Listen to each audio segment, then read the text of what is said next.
नमस्कार साथियों, स्वागत है आपका एक जवाब अभ्यास में।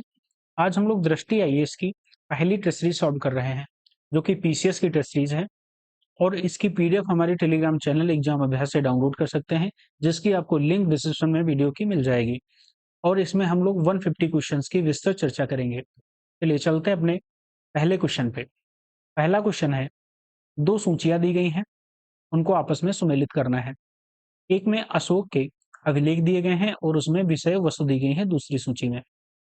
शिलालेख, पहले शिलालेख में क्या कहा गया है अशोक के? तो पहला जो शिलालेख है उसमें पशु बलि की निंदा की गई है। चलिए, तो ऑप्शन जो पहला ऑप्शन है उसमें आपका तीसरा करेक्ट हो जाएगा। दूसरे अभिलेख में क्या कहा गया है? इसमें कहा गया है कल्याणकारी उपायों पर केंद्रित है, जैसे मनुष्यों और पशुओं दोनों के लिए चिकित्सा सुविधाओं का निर्माण, वृक्षारोपण और जल की व्यवस्था की गई है। चलिए, तो दूसरे शिलालेख में पशुओं और मनुष्यों का कल्याण की बात करी जा रही है दूसरे शिलालेख में।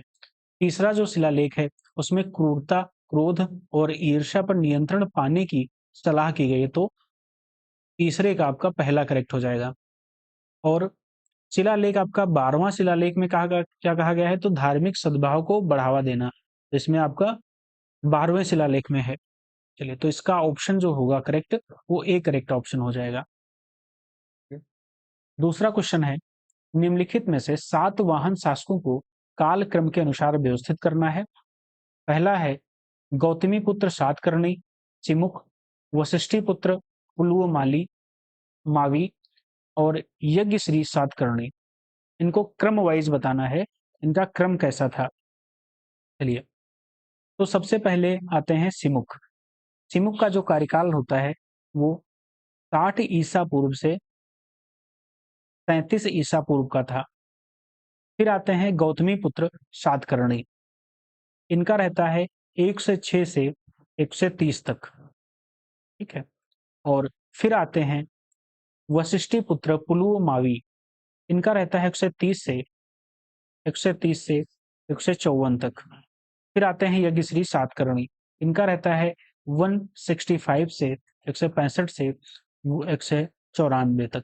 तो इसमें जो ऑप्शन करेक्ट होगा वो दूसरा, किसमें पहला है तो दूसरा इसमें है, तो ये दोनों आपके ऑप्शन कट जाएंगे। फिर आपका पहला है तो ऑप्शन ए करेक्ट हो जाएगा इसका। चलिए, अगला क्वेश्चन है, कुषाण काल के दौरान अर्थव्यवस्था के संबंध में निम्नलिखित कथनों पर विचार कीजिए। पहला कथन है, कुषाण काल में बड़ी मात्रा में स्वर्ण और तांबे के सिक्के जारी किए गए थे, जिनमें ग्रीक और खरोष्टी लिपि में किंवदंतियां थी। दूसरा कथन है, कुषाण काल के दौरान अंतरराष्ट्रीय व्यापार का विकास हुआ। तो बताना है इसमें करेक्ट कथन कौन से हैं। इसमें आपके दोनों कथन आपके करेक्ट हो जाएंगे, तो ऑप्शन सी करेक्ट हो जाएगा इसमें। अगला क्वेश्चन है 4th नंबर। इसमें एक अभिकथन दिया गया है, दूसरा कारण दिया गया है। अभिकथन में कहा गया है कि गुप्त शासक कमजोर केंद्रीय नियंत्रण और बाह्य आक्रमणों के कारण साम्राज्य के विघटन को रोकने में असमर्थ रहे। कारण में है, गुप्त साम्राज्य की प्रशासनिक व्यवस्था स्थानीय सामंतों पर अत्यधिक निर्भर थी। चलिए बताइए इसमें करेक्ट कौन से हैं। तो आपके दोनों तो करेक्ट हो जाएंगे, क्या व्याख्या कर रहे हैं क्या? तो व्याख्या भी सही कर रहे हैं, तो इसमें ऑप्शन क्या हो जाएगा? ए करेक्ट हो जाएगा। दोनों करेक्ट भी हैं और व्याख्या भी कर रहे हैं। अगला क्वेश्चन है, निम्नलिखित मंदिरों को उनके निर्माण के काल क्रम के अनुसार अत्यंत प्राचीन से नवीन में व्यवस्थित करना है। अत्यंत प्राचीन और नवीनतम से व्यवस्थित करना है। तो सबसे पहले प्राचीन था आपका दशावतार मंदिर, फिर आ जाता है कैलाश मंदिर, फिर बृहदेश्वर का तंजावुर, फिर आपका कोणार्क सूर्य मंदिर। तो इसमें ऑप्शन बी करेक्ट हो जाएगा। चलो, अगला क्वेश्चन है 6 नंबर। एक में रचनाएं दी गई हैं, एक में रचयिता दिए गए हैं। रचनाएं और रचयिता।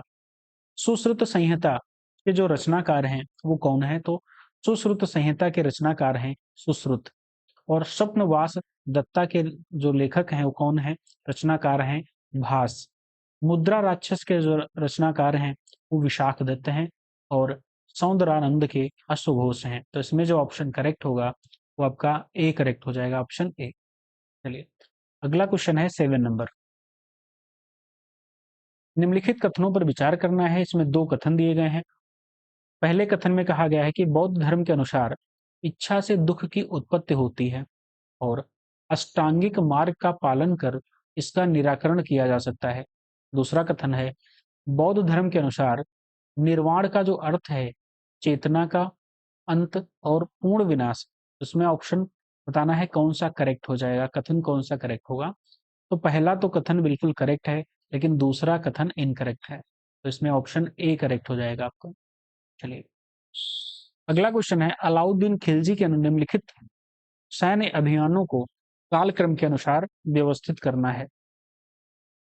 गुजरात विजय, रणथंभौर की घेरा बंदी और चित्तौड़गढ़ का अधिग्रहण किया और वारंगल के विरुद्ध अभियान। तो इसमें सभी आपके क्रम वाइज हैं। ठीक है, तो इसमें ऑप्शन ए करेक्ट हो जाएगा आपका। चलिए गुजरात विजय कब करी, तो 1299 में करी। रणथंभौर 1301 में करी। और चित्तौड़गढ़ का जो अधिग्रहण किया वो 1303 में किया। और वारंगल के जो खिलाफ अभियान किया था वो 1309 में किया था। तो आपका ये क्रम वाइज है। चलिए अगला क्वेश्चन है मोहम्मद बिन तुगलक के कृषि सुधारों के संबंध में निम्नलिखित कथनों पर विचार करना है। पहला कथन है उन्होंने राजस्व संग्रह में सुधार के लिए गंगा और यमुना नदियों के बीच दोआब क्षेत्र पर प्रत्यक्ष राज नियंत्रण व्यवस्था की शुरुआत की। ये पहला कथन है। दूसरा कथन है यह योजना सुनियोजित सिंचाई सुविधाओं और किसानों के लिए निर्धारित निम्न दर के कारण सफल रही। तो बताइए इसमें कौन से आपके कथन करेक्ट हो जाएंगे। तो इसमें पहला तो ऑप्शन बिल्कुल करेक्ट है, कथन करेक्ट है, लेकिन दूसरा कथन इनकरेक्ट है। तो इसमें ऑप्शन ए करेक्ट हो जाएगा, ऑप्शन ए, केवल एक। चलिए अगला क्वेश्चन है 10 नंबर। विजयनगर साम्राज्य के संदर्भ में अमरम पद निम्नलिखित में से किससे संबंधित है। तो किससे संबंधित है, तो नायकों को प्रदत्त सैन्य भूमि आवंटन का एक रूप है। ये ऑप्शन बी करेक्ट है। जो अमरम है वो नायकों को प्रदत्त सैन्य भूमि आवंटन का एक रूप है, इससे संबंधित है विजयनगर साम्राज्य में। चलिए अगला क्वेश्चन, निम्नलिखित में से कौन सा विवरण अल बिरूनी द्वारा भारत के बारे में सही नहीं है। ठीक है, इसमें नहीं बताना है कौन सा नहीं किया गया है। ठीक है, चलिए तो भारतीयों का जो विश्वास था कि उनके सामाजिक रीति रिवाज धार्मिक प्रथाएं अन्य सभी से श्रेष्ठ थी, ये तो करेक्ट है। ये तो इनकरेक्ट नहीं है। जाति व्यवस्था के कारण समाज में स्थायी विभाजन और प्रतिबंधित स्थापित हुए, ये भी आपका करेक्ट है। गणित और खगोल विज्ञान में भारतीय रुचि इस्लामी दुनिया की तुलना में बहुत कम थी, ये आपका सही नहीं है। तो ऑप्शन सी हो जाएगा। ठीक है, बाकी ये भी आपका करेक्ट है। चलिए अगला क्वेश्चन है निम्नलिखित में से कौन सी इमारत का निर्माण अकबर के शासनकाल के दौरान नहीं हुआ था। बुलंद दरवाजा, हुमायूं का मकबरा, पंचमहल और आगरा की जो मोती मस्जिद है। तो इसमें जो करेक्ट होगा वो आपका आगरा की जो मोती मस्जिद है उसका निर्माण अकबर के शासनकाल के दौरान नहीं हुआ था। अकबर के शासनकाल के दौरान में नहीं हुआ था। इसके शासनकाल के दौरान हुआ था, तो शाहजहां के। ठीक, चलिए अगला क्वेश्चन है मराठा प्रशासन से संबंध में निम्नलिखित कथनों पर विचार कीजिए। पहला कथन है शिवाजी ने परंपरागत जागीरदारी प्रणाली के स्थान पर चौथ और सरदेश मुखी नामक एक अधिक केंद्रीकृत भू राजस्व प्रणाली की शुरुआत की। कथन दूसरा है 18वीं शताब्दी के प्रारंभ तक मराठा राज्य एक संघात्मक ढांचे के रूप में विकसित हो चुका था, जहां क्षेत्रीय प्रमुखों मराठा छत्रपति को नाम मात्र की मान्यता देते हुए स्वायत्त रूप से शासन किया करते थे। तो इसमें करेक्ट कथन कौन सा हो जाएगा बताना है। पहला कथन इसमें इनकरेक्ट है, दूसरा कथन बिल्कुल करेक्ट है। तो आपका केवल दो यानी कि ऑप्शन बी करेक्ट हो जाएगा। अगला क्वेश्चन, एक में कांग्रेस अधिवेशन दिए गए हैं, एक में अध्यक्ष दिए गए हैं। बताना है कौन किस अधिवेशन में अध्यक्षता करी थी। चलिए तो बॉम्बे, इसमें बताना है, अच्छा सुमेलित करना है। ठीक है, ये आपका उत्कूट दिए गए हैं, इसको सुमेलित करना है।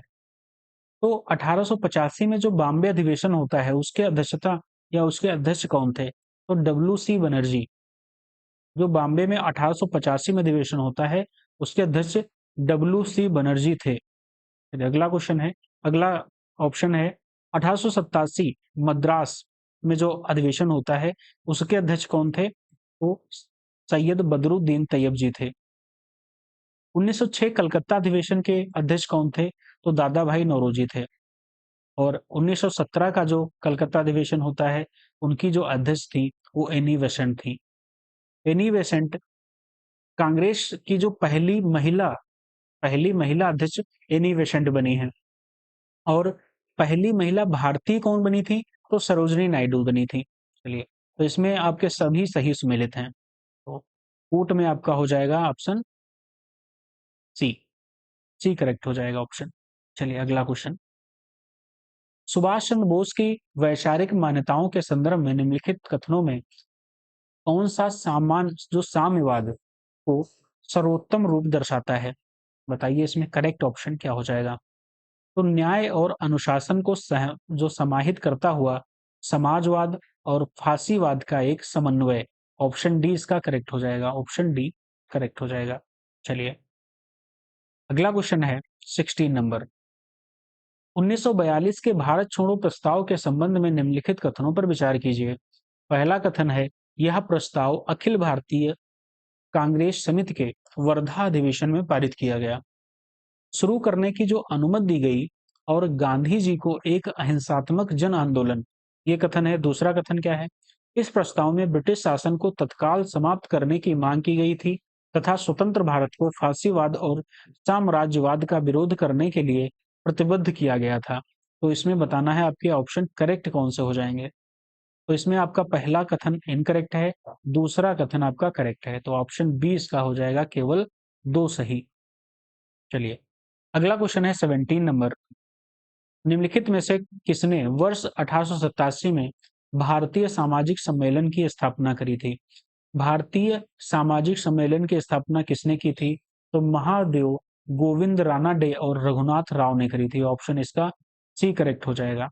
चलिए कब करी थी? तो 1887 में करी थी। अगला क्वेश्चन है 3 नंबर, एक में प्रमुख विकास कार्य दिए गए हैं, दूसरी सूची में गवर्नर जनरल दिए गए हैं। इसमें सुमेलित करना है आपको, ठीक है। पहला जो ऑप्शन है वो लोअर बर्मा का जो विलय है वो 1852 में किसके गवर्नर जनरल के कार्यकाल में होता है? कौन गवर्नर जनरल था जिसके कार्यकाल में हुआ है? तो लॉर्ड डलहौजी के कार्यकाल में हुआ है, ये आपका सुमेलित है। ठगी का दमन ठगी का दमन होता है लॉर्ड विलियम बेंटिक। और भारतीय सांख्यिकी सर्वेक्षण की स्थापना लॉर्ड मेयो के कार्यकाल में होता है। और नेपाल के साथ सुगौली की जो संधि होती है, सुगौली की संधि कब होती है? तो 1816 में होती है। किसके कार्यकाल में होती है? तो लॉर्ड हेस्टिंग के कार्यकाल में होती है, हेस्टिंग के कार्यकाल में। चलिए तो इसमें ऑप्शन ए करेक्ट हो जाएगा। अगला क्वेश्चन है, ईश्वर चंद्र विद्यासागर के बारे में निम्नलिखित कथनों पर विचार कीजिए। चलिए तो इसमें पहला जो कथन है वो है, उन्होंने वर्ष 1856 में हिंदू विधवा पुनर्विवाह अधिनियम के पारित होने में महत्वपूर्ण भूमिका निभाई और इस सुधार को न्यायोचित ठहराने के लिए वैदिक शास्त्रों का संदर्भ किया। दूसरा कथन है, उन्होंने हिंदू विधवाओं के उत्थान के लिए विधवा पुनर्विवाह संघ की स्थापना की। तीसरा कथन है, संस्कृत कॉलेज के प्राचार्य के रूप में उन्होंने गैर ब्राह्मणों को वहां अध्ययन करने की अनुमति दी और पाठ्यक्रम में पश्चिमी विचारों को शामिल किया। तो इसमें जो करेक्ट ऑप्शन क्या होगा, करेक्ट कथन कौन से होंगे वो बताना है। तो आपका पहला कथन करेक्ट है और तीसरा कथन आपका करेक्ट है, दूसरा इनकरेक्ट है। तो इसमें ऑप्शन क्या हो जाएगा? सी करेक्ट हो जाएगा। चलिए अगला क्वेश्चन है 20 नंबर, दो सूचियां हैं आपस में सुमेलित करना है। एक सूची में समाचार पत्र दिए गए हैं और दूसरी सूची में संपादक दिए गए हैं। संवाद कौमुदी संवाद कौमुदी के लेखक या संपादक कौन थे? तो राजा राम मोहन राय थे। तो एक आपका तीसरा करेक्ट हो जाएगा, ठीक है। और हिंदू पैट्रियाटिक सोसाइटी एक हिसाब से समझ लीजिए, उसके समाचार पत्र था हिंदू पैट्रियाट था, उसके जो संस्थापक या संपादक थे वो कौन थे? तो हरीश चंद्र मुखर्जी थे। हरीश चंद्र मुखर्जी थे। द इंडिपेंडेंट के कौन थे? तो मोतीलाल नेहरू थे। और हितवादी के गोपाल कृष्ण गोखले थे। तो इसमें जो ऑप्शन करेक्ट होगा वो आपका डी करेक्ट हो जाएगा, डी। चलिए अगला क्वेश्चन है, एक अभिकथन है और दूसरा कारण दिया गया है। अभिकथन में कहा है कि ब्रिटिश भारतीय सेना के सिपाहियों ने 1857 के विद्रोह को शुरू करने में केंद्रीय भूमिका निभाई। कारण में सामान्य सेवा भर्ती अधिनियम 1856 के ने विदेशी सेवा को अनिवार्य करके हिंदू सिपाहियों की धार्मिक भावनाओं को आहत किया। तो इसमें जो करेक्ट कथन होंगे या करेक्ट ऑप्शन होगा वो क्या होगा बताइए। ठीक है, तो आपके दोनों तो करेक्ट हैं और व्याख्या भी कर रहे हैं, तो ऑप्शन इसका ए करेक्ट हो जाएगा। ठीक है, ए। चलिए अगला क्वेश्चन है 22, निम्नलिखित में से किसने गुप्त क्रांतिकारी समाज अंजुमन ए मोहश्बन ए वतन की स्थापना की? किसने की? तो अजीत सिंह ने करी थी। अजीत सिंह ने करी थी। चलिए अगला क्वेश्चन है, निम्नलिखित में से कौन सा क्षेत्र बाल गंगाधर तिलक के होम रूल लीग के क्षेत्र में शामिल कार्य क्षेत्र में शामिल नहीं था? ये ध्यान दीजिएगा, इसमें पूछा गया है नहीं था, तो इसमें बॉम्बे शहर इसमें शामिल नहीं था।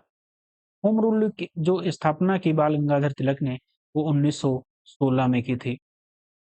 ठीक है, चलिए अगला क्वेश्चन है, और इसकी जो मुख्यालय था वो पूना में था, हेडक्वार्टर मान लीजिए तो पूना में था। अगला क्वेश्चन है, निम्नलिखित में से कौन सी घटना भारत के वायसराय के रूप में चेम्सफोर्ड के कार्यकाल के दौरान नहीं हुई थी? जलियांवाला बाग का हत्याकांड कब होता है? जलियांवाला बाग हत्याकांड कब होता है? तो ये होता है 13 अप्रैल 1919 को। 13 अप्रैल 1919 को होता है। सेंट्रल शिक्षा आयोग की नियुक्ति कब होती है? सेंट्रल शिक्षा आयोग की नियुक्ति होती है 1917 में। साइमन कमीशन का गठन कब होता है? साइमन कमीशन का गठन कब होता है? 1900 साइमन कमीशन का गठन 1927 में होता है, लेकिन 1928 में आता है। ठीक है, भारत में। और असहयोग आंदोलन का आरंभ कब होता है? असहयोग आंदोलन का आरंभ कब होता है? ठीक है, असहयोग आंदोलन का आरंभ कब होता है? 1920 में होता है। कब होता है? 1920 में होता है। तो इसमें जो घटनाएं हैं, इसमें कौन सी ऐसी घटना है जो चेम्सफोर्ड के कार्यकाल के दौरान नहीं हुई थी? तो केवल एक, जो ये साइमन कमीशन है, साइमन कमीशन का जो गठन है वो चेम्सफोर्ड के कार्यकाल में नहीं होती है। बाकी ये तीनों जो घटनाएं हैं, जलियांवाला बाग हत्याकांड, सैडलर और असहयोग आंदोलन, ये सभी जो कार्यकाल के इनके चेम्सफोर्ड के कार्यकाल के दौरान ही हुई हैं। साइमन कमीशन इनके दौरान में नहीं होता है, ये होता है इरविन के।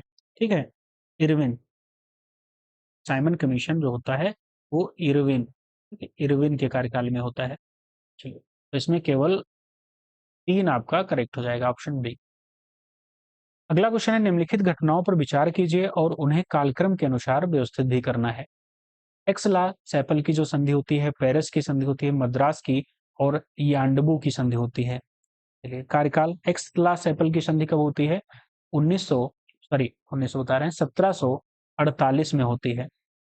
1700 जो प्रथम कर्नाटक का युद्ध होता है, प्रथम जो कर्नाटक होता है, प्रथम कर्नाटक होता है 1746 से 1748 तक, यही जब समाप्त होता है तो आपकी एक्सलास एपल की संधि होती है 1748 में। पेरिस की संधि कब होती है? 1763 में। 1763 में। मद्रास की संधि कब होती है? 1769 में। और यांडबू की संधि होती है 1826 में। तो आपका जो सही कूट होगा वो ए, ऑप्शन ए करेक्ट हो जाएगा। यांडबू की संधि होती है जो प्रथम आंग्ल वर्मा युद्ध समाप्त होता है उसमें होती है। ठीक है, मद्रास की संधि आंग्ल मैसूर युद्ध समाप्त होता है प्रथम वाला, उसमें होती है। पेरिस की संधि होती है कर्नाटक का तीसरा है। ठीक है, थर्ड कर्नाटक।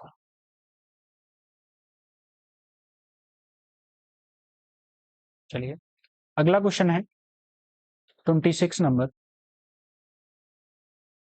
भारत में लेटराइट मृदा के संदर्भ में निम्नलिखित कथनों पर विचार कीजिए। पहला कथन है, यह लोहे और एल्युमिनियम यौगिकों में संबंध है और इसमें ह्यूमस की कमी होती है। दूसरा कथन है, यह अत्यधिक उपजाऊ है और गहन कृषि के लिए उपयुक्त है। तीसरा कथन है, यह आमतौर पर उच्च वर्षा और उच्च तापमान वाले क्षेत्रों में पाई जाती है। इसकी बात कर रहे हैं, तो लेटराइट मृदा की बात कर रहे हैं। चलिए बताइए इसमें करेक्ट ऑप्शन क्या होगा। इसमें पूछ रहे हैं सही बताना, ठीक है। तो पहला तो ऑप्शन बिल्कुल करेक्ट है, लोहे और एल्युमिनियम यौगिकों के संबंध में ह्यूमस की कमी होती है, बिल्कुल आपका करेक्ट है। यह अत्यधिक उपजाऊ नहीं होती है, तो ये आपका दूसरा तो इनकरेक्ट हो जाएगा और तीसरा करेक्ट है। तो इसमें जो करेक्ट ऑप्शन है वो ए हो जाएगा इसका। अगला क्वेश्चन है, एक कथन दिया है अभिकथन और दूसरा कारण है, बताना है कौन इसका करेक्ट है या व्याख्या कर रहा है।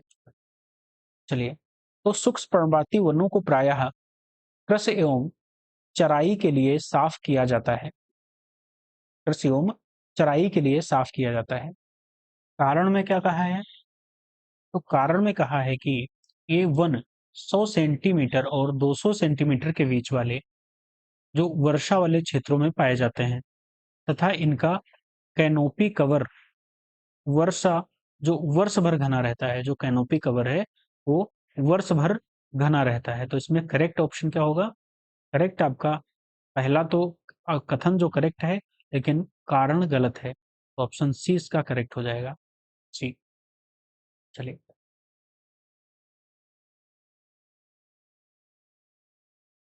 अगला क्वेश्चन क्या है, दक्षिण भारतीय नदियों और उनकी सहायक नदियों के निम्नलिखित युग्मों में से कौन सा सही सुमेलित नहीं है। गोदावरी, गोदावरी की सहायक नदी कौन सी है, तो मंजीरा है, बिल्कुल करेक्ट है। कृष्णा की सहायक नदी भीमा है, ये भी करेक्ट है। और कावेरी की तुंगभद्रा नहीं है। तुंगभद्रा किसकी सहायक नदी है, तो ये कृष्णा की सहायक नदी है, कृष्णा की ही सहायक नदी है, ठीक है। और पन्नार चित्रावती की सहायक नदी है। चलिए, तो इसमें ऑप्शन सी करेक्ट हो जाएगा। अगला क्वेश्चन है, भारत के मानक माध्यान्ह रेखा जो स्टैंडर्ड मेरिडियन है के संदर्भ में कथन कौन सा करेक्ट है। 82.5 डिग्री पूर्व देशांतर जो उत्तर प्रदेश के मिर्जापुर से होकर गुजरता है, भारत की मानक माध्यान्ह रेखा मानी जाती है। दूसरा कथन है, इस देशांतर रेखा को इसलिए चुना गया क्योंकि यह भारत के भौगोलिक केंद्र से होकर गुजरती है। तो इसमें आपका करेक्ट बताना है कौन सा है। तो पहला तो बिल्कुल करेक्ट है, सबको पता है, लेकिन दूसरा इनकरेक्ट है। ऑप्शन ए इसका करेक्ट हो जाएगा। चलिए, अगला क्वेश्चन है 30 नंबर, एक में राज्य दिए गए हैं, सूची सुमेलित करनी है, दूसरे में पर्वतीय दर्रे दिए गए हैं। अरुणाचल प्रदेश का कौन सा दर्रा है इसमें बताना है, हिमाचल प्रदेश, लद्दाख और सिक्किम का। चलिए, तो अरुणाचल प्रदेश का जो दर्रा है वो सेला दर्रा है, बिल्कुल करेक्ट है। हिमाचल प्रदेश में रोहतांग दर्रा है, भी आपका करेक्ट है। लद्दाख में खारदुंगला दर्रा है, भी करेक्ट है। और सिक्किम में नाथुला है, ये भी करेक्ट है।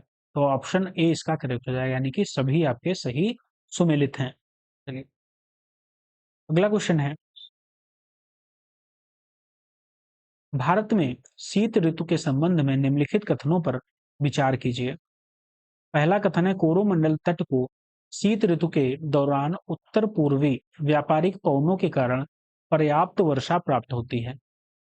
दूसरा कथन है, पश्चिमी विक्षोभ उत्तरी पश्चिमी भारत में हल्की वर्षा के लिए उत्तरदायी होते हैं, जो गेहूं और सरसों जैसी रबी फसलों की कृषि के लिए महत्वपूर्ण होती हैं। तो इसमें बताना है आपका करेक्ट कौन सा है। ये आपके दोनों करेक्ट हैं, ठीक है, दोनों कथन आपके करेक्ट हैं, यानी कि ऑप्शन सी इसका करेक्ट हो जाएगा। चलिए, अगला क्वेश्चन है 32 नंबर क्वेश्चन है, निम्नलिखित कथनों पर विचार करना है। पहला कथन है, 8 डिग्री चैनल भारत के मिनिकॉय द्वीप और मालदीव्स को अलग करता है। दूसरा कथन है, 10 डिग्री चैनल अंडमान द्वीपों को निकोबार द्वीपों से अलग करता है। चलिए बताइए इसका करेक्ट ऑप्शन क्या होगा, ठीक है। तो इसके दोनों करेक्ट ऑप्शन हो जाएंगे, ऑप्शन सी इसका करेक्ट है, यानी कि दोनों करेक्ट हैं। चलिए, अगला क्वेश्चन है, निम्नलिखित में से कौन सी जनजाति अंडमान निकोबार द्वीप समूह में नहीं पाई जाती है। यानी कि 3 इसमें जनजातियां पाई जाती हैं और एक जनजाति इसमें कौन सी ऐसी नहीं है जो पाई जाती है। कौन सी नहीं पाई जाती है? तो गरासिया जो जनजाति है वो अंडमान निकोबार में नहीं पाई जाती है। ये कहाँ पाई जाती है? मुख्यतः राजस्थान और गुजरात में पाई जाती है। राजस्थान और गुजरात में मुख्यतः पाई जाती है। बाकी ओंगो, जारवा और सोमपेन, ठीक है, ये सभी जनजातियां अंडमान निकोबार द्वीप समूह पर पाई जाती हैं। अगला क्वेश्चन है, निम्नलिखित में से कौन सी नदियां ब्रह्मपुत्र नदी की दाहिनी ओर से मिलने वाली सहायक नदियां हैं? सुबनसिरी, कोपिली, मानस और धनसिरी। बताइए कौन सी दाहिनी तरफ से मिलती हैं?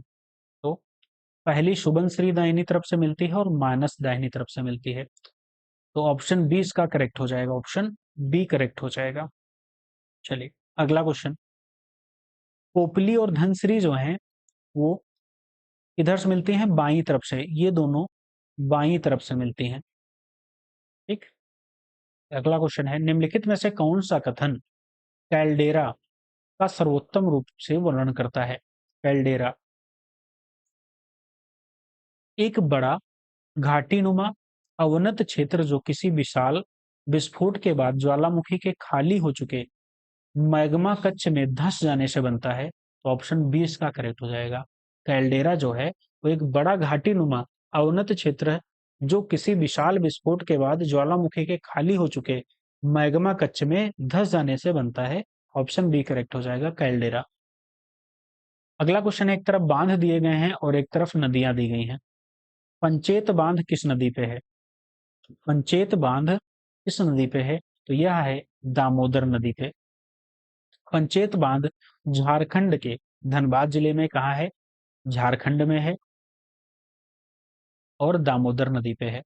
गांधी सागर बांध कहाँ है? तो गांधी सागर बांध है आपका चंबल नदी पे। चंबल नदी पे गांधी सागर बांध है और ये आपका मध्य प्रदेश में पड़ता है। ठीक है, एमपी में। बाण सागर कहाँ है? तो ये आपका सोन नदी पे है। बाण सागर आपका सोन नदी पे है, ये भी आपका मध्य प्रदेश में पड़ता है। नागार्जुन सागर कृष्णा नदी पे है, ये आपका पड़ता है तेलंगाना में। ठीक है, चलिए ऑप्शन ए इसका करेक्ट हो जाएगा। अगला क्वेश्चन है, निम्नलिखित में से किस देश की चाय उत्पादन की मात्रा घटते क्रम में सही श्रृंखला है? घटते क्रम में बतानी है कौन सी आपकी सही श्रृंखला हो जाएगी। तो भारत, चीन, केन्या और दक्षिण अफ्रीका। ठीक है, सबसे ज्यादा सबसे ज्यादा, एक मिनट, हाँ पहला ऑप्शन ये है। दूसरा चीन, भारत, दक्षिण अफ्रीका, केन्या है। तीसरा कथन है चीन, केन्या, भारत और दक्षिण अफ्रीका। चौथा कथन है केन्या, चीन, भारत और दक्षिण अफ्रीका। इसमें बताना है कि घटते क्रम में बताना है, यानी कि सबसे ज्यादा किसमें है। तो सबसे ज्यादा कहाँ पाई जाती है? विश्व की बात करी जाए तो सबसे ज्यादा चीन में चाय उत्पादन होता है। उत्पादन की बात करी जा रही है तो सबसे ज्यादा चीन में होता है, फिर भारत में होता है, फिर केन्या में होता है, फिर केन्या में होता है, फिर आपका दक्षिण अफ्रीका पड़ेगा। तो भारत में दूसरे नंबर पे भारत है। ठीक है, तो चीन भारत, इसमें ऑप्शन कोई मिल नहीं रहे हैं तो यहाँ पे मान लीजिए केन्या है और यहाँ पे दक्षिण अफ्रीका मान लीजिए। ठीक है, चीन पहले नंबर पे आती है, दूसरे नंबर पे भारत है, फिर तीसरे नंबर पे केन्या है, फिर आपका चौथे नंबर पे वैसे श्रीलंका है, लेकिन आप इस ऑप्शन के हिसाब से दक्षिण अफ्रीका मान लीजिए। तो इसमें ऑप्शन 20 का मान लेते हैं करेक्ट है। अगला क्वेश्चन है, भारत में कपास की कृषि के संबंध में निम्नलिखित में से कौन सा कथन आपका करेक्ट है? कपास के माध्यम से बताना है। कपास के इष्टतम विकास के लिए कम से कम 210 पहला 210 पाला रहित दिनों की आवश्यकता होती है। दक्कन पठार की काली मृदा कपास की कृषि के लिए आदर्श है। तीसरा है नरमा से तात्पर्य है उस उत्तर पश्चिम भारत में उगाई जाने वाली लॉन्ग स्टेपल वाली अमेरिकी कपास से। तो इसका आपका करेक्ट ऑप्शन क्या होगा? तो इसके आपके सही सभी करेक्ट हैं, तो ऑप्शन डी इसका करेक्ट हो जाएगा। सभी सही करेक्ट हैं। अगला क्वेश्चन है, एक तरफ अनुसंधान संस्थान दिए हैं, दूसरी तरफ आपके स्थान दिए गए हैं। बताना है इसका करेक्ट ऑप्शन क्या होगा। राष्ट्रीय चावल अनुसंधान आपका कटक में पड़ता है, कटक। तो एक आपका 4 हो जाएगा। राष्ट्रीय गन्ना अनुसंधान कहाँ है? तो गन्ना अनुसंधान आपका लखनऊ में है। और केंद्रीय आलू अनुसंधान कहाँ है? तो आलू अनुसंधान कहाँ है? तो शिमला में है। और तम्बाकू कहाँ है? तो तम्बाकू राजमुंदरी में है। तो ऑप्शन इसका बी करेक्ट हो जाएगा। अगला क्वेश्चन है, भूमध्य रेखा निम्नलिखित में से किन देशों से होकर गुजरती है? ब्राजील, नाइजीरिया, केन्या, इंडोनेशिया और इक्वेटोरियल गिनी। कौन सी कौन से देशों से होकर भूमध्य रेखा गुजरती है? तो ब्राजील से गुजरती है, इंडोनेशिया से गुजरती है और केन्या से। नाइजीरिया और गिनी से नहीं गुजरती है। तो ऑप्शन इसका डी करेक्ट हो जाएगा। ऑप्शन डी इसका करेक्ट हो जाएगा। चलिए अगला क्वेश्चन है 41 नंबर, निम्नलिखित में से किस तिथि को पृथ्वी सामान्यतः सूर्य के सबसे निकट या उपसौर पर होती है? तो कब होती है? तो 4 जनवरी को होती है, 4 जनवरी को। अगला क्वेश्चन, मोजावे रेगिस्तान निम्नलिखित में से किस देश में स्थित है? जो मोजावे रेगिस्तान है वो संयुक्त राज्य अमेरिका में स्थित है, यूएसए में स्थित है। चलो अगला क्वेश्चन है, दो सूचियां हैं, एक सूची में दूसरी सूची को मिलान करना है। पारिस्थितिकी तंत्र दिए गए हैं एक तरफ क्षेत्र दिए गए हैं, मतलब देश दिए गए हैं। पहला है मार्क्विस, लानोश, क्वांगन, पेंटानल।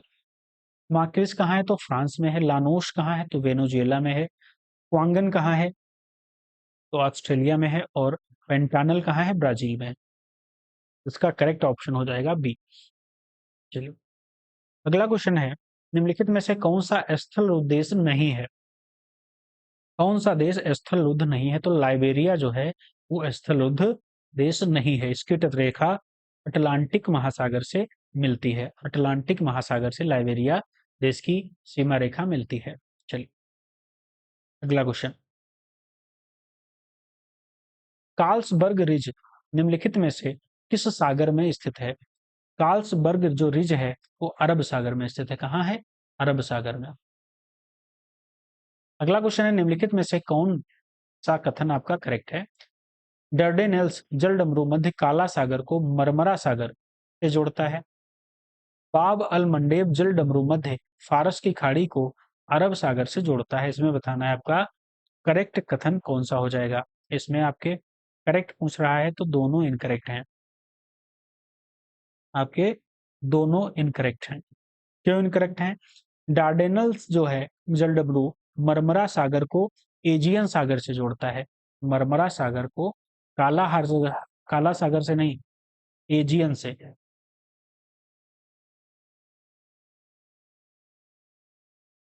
एजियन सागर से जोड़ता है। और बाब अलमंडेब जो है, बाल अलमंडेब लाल सागर को अदन सागर, अदन की खाड़ी और अरब सागर से जोड़ता है। ठीक है, तो ये दोनों आपके इनकरेक्ट हो जाएंगे। अगला क्वेश्चन है, निम्नलिखित युगों में से कौन सा एक स्थानीय पवन क्षेत्र में सही सुमेलित नहीं है? मिस्टल, लेवेस, बोरा, बुरान। बताना है कौन सा आपका करेक्ट नहीं है। तो लेवेस है, लेवेस ये मिस्र में नहीं स्पेन में। ठीक है, स्पेन की स्थानीय पवन है। बाकी सभी आपके करेक्ट हैं, तो ऑप्शन बी इसमें इनकरेक्ट हो जाएगा। अगला क्वेश्चन है 48 नंबर, कोयला लिग्नाइट क्षेत्र एक तरफ राज्य दिए गए हैं। सिंगरेनी कहाँ है? उमरिया, नेवेली, तालचेर। सिगरेनी आपका पड़ता है मध्य प्रदेश में। सिगरेनी कहाँ है? तो सिगरेनी आपका पड़ता है, एक मिनट, सिंगरेनी आपका, 1 मिनट, सॉरी, सिंगरेनी जो है, सिंगरेनी आपकी तेलंगाना में है, मध्य प्रदेश में नहीं है, तेलंगाना में है। और सिंगरेनी तेलंगाना में है। उमरिया का है, उमरिया आपकी मध्य प्रदेश में है। नवेली आपकी तमिलनाडु में है। और तालचेर आपके उड़ीसा में है। तो ऑप्शन इसका करेक्ट ए हो जाएगा। ऑप्शन ए इसका करेक्ट हो जाएगा। अगला क्वेश्चन है, निम्नलिखित युग्मों में से कौन सा एक बंदरगाह देश सही सुमेलित नहीं है? बंदरगाह जो देश बताना है कौन सा आपका करेक्ट नहीं है। भूटान, दक्षिण Korea, Antwerp Netherlands, Jebel Ali संयुक्त अरब अमीरात और वाल जो पराइशो है क्या चिली में है? ये बताना है करेक्ट कौन सा है, इनकरेक्ट बताना है कौन सा है। तो इनकरेक्ट आपका एंटवर्प जो है वो नीदरलैंड में नहीं है, ये इनकरेक्ट है, बाकी सभी आपके करेक्ट है। अगला क्वेश्चन है 50 नंबर, स्वेज नहर के संदर्भ में निम्नलिखित कथनों में कौन सा कथन आपका करेक्ट है? वर्ष 1869 में खोली गई स्वेज नहर का स्वामित्व मिस्र सरकार के पास है। यह भूमध्य सागर में पोर्ट सईद को लाल सागर में पोर्ट स्वेज से जोड़ती है। तो इसमें बताना है करेक्ट ऑप्शन क्या हो जाएगा, यानी कि सही बताना है तो दोनों करेक्ट हो जाएंगे, दोनों ऑप्शन करेक्ट हो जाएंगे। अगला क्वेश्चन, निम्नलिखित में से कौन सा देश कैस्पियन सागर के साथ सीमा साझा नहीं करता है? कौन सीमा साझा नहीं करता है? तो उज्बेकिस्तान नहीं करता है। उज्बेकिस्तान कैस्पियन सागर से सीमा साझा नहीं करता है। अगला क्वेश्चन, निम्नलिखित में से कौन सा वायुमंडलीय गैसों का उनकी वायुमंडल में सांद्रता के अवरोही क्रम में सही अनुक्रम है? अवरोही क्रम में सही अनुक्रम है नाइट्रोजन, ऑक्सीजन, आर्गन और कार्बन डाइऑक्साइड गैस। चलिए अगला क्वेश्चन है, एक सूची में जल निकाल दिए गए हैं और एक सूची में लवणता दिए गए हैं। यहाँ पे जल निकाय लिख दीजिए, ठीक है, जल निकाय। चलिए, तो इसमें बताना है सही सुमेलित आपका कौन सा हो जाएगा। तो वान लेक जो तुर्की में है उसमें कितनी लवणता पाई जाती है? तो सबसे अधिक लवणता आपकी सबसे अधिक लवणता 238% जो है वान लेक तुर्की में है। चलिए, तो आपका जो करेक्ट होगा ए का आपका 3 में मिलान हो जाएगा। सॉरी सॉरी, एक मिनट, वान लेक में 330 है सबसे ज्यादा, ठीक है, सबसे अधिक वान लेक में सबसे अधिक है 330 है, ठीक है। मृत सागर सबसे अधिक लवणता वान लेक में है। मृत सागर में कितनी है? तो मृत सागर में आपकी 238% है। और ग्रेट साल्ट लेक में कितनी है? तो 220 है। और लाल सागर में 40% है। तो ऑप्शन इसका डी करेक्ट हो जाएगा, डी, ठीक है। अगला क्वेश्चन है, पृथ्वी की आंतरिक संरचना के संदर्भ में निम्नलिखित में से कौन सा कथन आपका करेक्ट है? स्थल मंडल में भूपर्पटी और मेंटल का सबसे ऊपरी भाग शामिल होता है, जिसमें दुर्बलता मंडल भी सम्मिलित है। पृथ्वी का कोर 1900 किलोमीटर की गहराई से शुरू होता है। ये बताना है इसमें कौन से आपके कथन करेक्ट हो जाएंगे। करेक्ट बताना है तो दूसरा तो करेक्ट है, लेकिन पहला आपका इनकरेक्ट हो जाएगा। चलिए, तो इसमें ऑप्शन बी इसका करेक्ट हो जाएगा। अगला क्वेश्चन है 55 नंबर, निम्नलिखित में से कौन सा शब्द ओस को सर्वोत्तम रूप से परिभाषित करता है? ओस को कौन करता है? भूमि के पास शीतल सतहों पर जल की जो बूंदे के रूप में जो संघनित नमी है उसे ओस कहते हैं। तो ऑप्शन इसका सी करेक्ट हो जाएगा। रोग उत्पन्न करने वाले सूक्ष्म जीव के संबंध में निम्नलिखित में से कौन सा युग्म सही सुमेलित है? Hepatitis B, dengue, rabies, typhoid. इसमें बताना है कौन सा सही सुमेलित है। और रेबीज जो है वो वायरस से होता है, ये बिल्कुल आपका करेक्ट है। एमआरआई का अर्थ क्या है? एमआरआई का जो अर्थ है वो मैग्नेटिक रेजोनेंस इमेजिंग है, आपका बी ऑप्शन करेक्ट है। अगला क्वेश्चन, ऑस्टियोपोरोसिस सबसे अधिक किसमें संबंधित होता, किससे संबंधित होता है? किससे संबंधित है? तो हड्डियों से है। अगला क्वेश्चन है, एकमात्र धमनी एकमात्र धमनी जो ऑक्सीजन रहित रक्त का वहन करती है, रक्त का वहन करती है कौन? तो फुफ्फुसीय धमनी है। चलिए, अगला क्वेश्चन है, गुलियन वेरे सिंड्रोम के संदर्भ में निम्नलिखित कथनों पर विचार करिए। पहला कथन है, यह एक स्वप्रतिरक्षी विकार है जो परिधीय तंत्रिका तंत्र को प्रभावित करता है। दूसरा कथन है, यह आमतौर पर वायरल या बैक्टीरियल संक्रमण जैसे कैंपिलोबैक्टर, जेजुनी और जीका वायरस के बाद होता है। इसमें जो ऑप्शन होगा वो दोनों करेक्ट है, यानी कि ऑप्शन डी करेक्ट हो जाएगा। फॉर्मल्डिहाइड का आणविक सूत्र क्या है?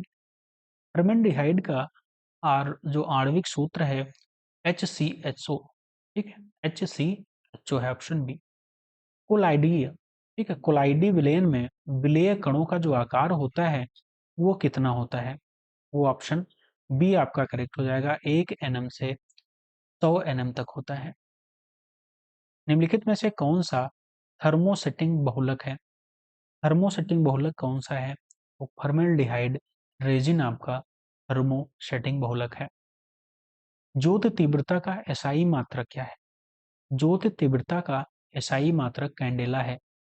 अगला क्वेश्चन है, सत्यम का वजन 60 किलोग्राम है, वह 1.1 मीटर पर सेकेंड के वेग से शुभम की ओर जा रहा है, जिसका वजन 40 किलोग्राम है, तथा वह सत्यम की ओर 1.5 मीटर पर सेकेंड की गति से आगे बढ़ रहा है। सत्यम का संवेग ज्ञात कीजिए। सत्यम का संवेग ज्ञात कीजिए। तो संवेग का जो फार्मूला होता है वो द्रव्यमान इंटू वेग होता है, तो 60 इंटू 1 हो जाएगा, तो 60 किलोग्राम मीटर पर सेकेंड हो जाएगा, 60 किलोग्राम मीटर पर सेकेंड हो जाएगा, ऑप्शन बी करेक्ट हो जाएगा। अगला क्वेश्चन है, निम्नलिखित में से किस समूह में केवल आउटपुट डिवाइस है? किस समूह में केवल आउटपुट डिवाइसेस हैं? तो मॉनिटर, प्रिंटर और प्लाटर, ठीक है, आउटपुट डिवाइसेस हैं। अगला क्वेश्चन है 67 नंबर, कैश मेमोरी का उपयोग कंप्यूटर सिस्टम में किया जाता है। कैश मेमोरी का उपयोग सीपीयू के लिए डेटा एक्सेस की गति को बढ़ाने के लिए किया जाता है, तो ऑप्शन इसका सी करेक्ट हो जाएगा।